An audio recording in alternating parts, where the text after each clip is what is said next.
ఎల్లప్పుడూ ప్రభువునందు ఆనందించుడి అని అంటాడు.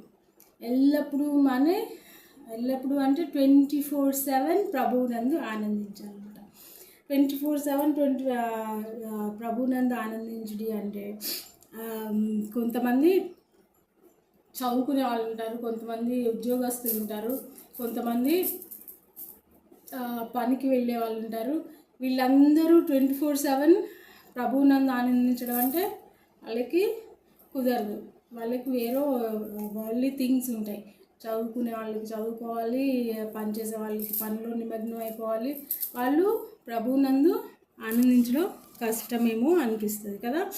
ఎల్లప్పుడూ ప్రభువునందు ఆనందించుడి, మరలా చెప్పుదును ఆనందించుడి. అయితే మనము దీంట్లో చదువుతాం, దేంట్లో కీర్తనలు 1వ అధ్యాయంలో చదువుతాం. ఏంటది? దివారాత్రములు దాన్ని ధ్యానించుచు దాని యందు ఆనందించువాడు ధన్యుడు. అంటే దేని యందు? ప్రభు యొక్క వాక్యం నందు. దివారాత్రములు దాన్ని ధ్యానించుచు యెహోవా ధర్మశాస్త్రం నందు ఆనందించువాడు ధన్యుడు. అక్కడ కీర్తనల కర్త అయిన దావీదు ఏమంటున్నాడు? యెహోవా ధర్మశాస్త్రం నందు ఆనందించువాడు ధన్యుడు అని అంటున్నాడు. మళ్ళీ ఇక్కడ అపోస్తలుడైన పౌలేమో ఎల్లప్పుడూ ప్రభువునందు ఆనందించుడు. ఇక్కడేమో పౌలు గారు చెప్తున్నారు ప్రభువునందు ఆనందించుడు, ఎల్లప్పుడూ 24/7 ప్రభువునందు ఆనందించుడు అంటాడు. దావీదు గారేమో పాత నిబంధనలు ఏమంటాడు? ధర్మశాస్త్రం నందు ఆనందించాలంటాడు. దివారాత్రములు ధర్మశాస్త్రం నందు ఆనందించాలంటాడు. అట్లాగనమాట. మనకి పాత నిబంధన గ్రంథంలో, కొత్త నిబంధన గ్రంథంలో దావీదు గారు ఏమో ధర్మశాస్త్రం నందు ఆనందించాలంటాడు. ఇక్కడ అపోస్తలుడైన పౌలేమో ప్రభువునందు ఆనందించాలి అని అంటాడు అన్నమాట. అయితే ఏదేమైనా ఎవరినందు, ప్రభువునందైనా ధర్మశాస్త్రం నందైనా ఎల్లప్పుడూ దివారాత్రములు ధర్మశాస్త్రం ధ్యానించుకుంటూ ఆనందించాలి అని మనకి బోధించబడుచు ఉన్నది బైబిల్ గ్రంథంలో అన్నమాట. అందుకే కొంతమంది ఏడుస్తూ ఉంటారు అన్నమాట.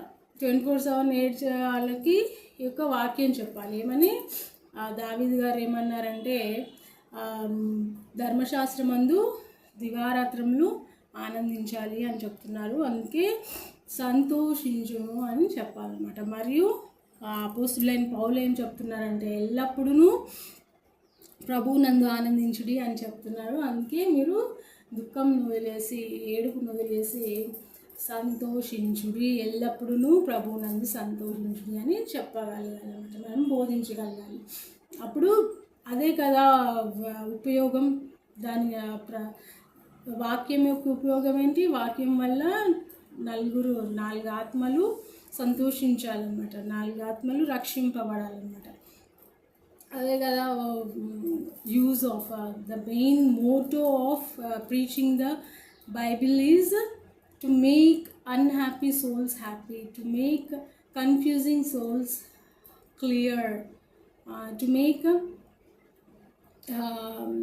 sad souls, sad human beings into happy souls and happy human beings. అట్లన్నమాట సంగతి. ఎల్లప్పుడూ ప్రభువునందు ఆనందించుడి అని అంటాడు.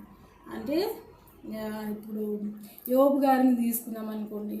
యోబు గారికి ఎంత కష్టం వచ్చింది, అయినా అతడు దేవుడి నుంచి తొలగిపోలేదు. అలాగే మనం కూడా 24 గంటలు 7 దినములు చక్కగా ప్రభువునందు ఆనందించడానికి దేవుడు మనకు కృపిస్తాడని ఆశిస్తూ చిన్న వాక్యం దేవుడి మహిమార్థమై ముగించుకున్నాం.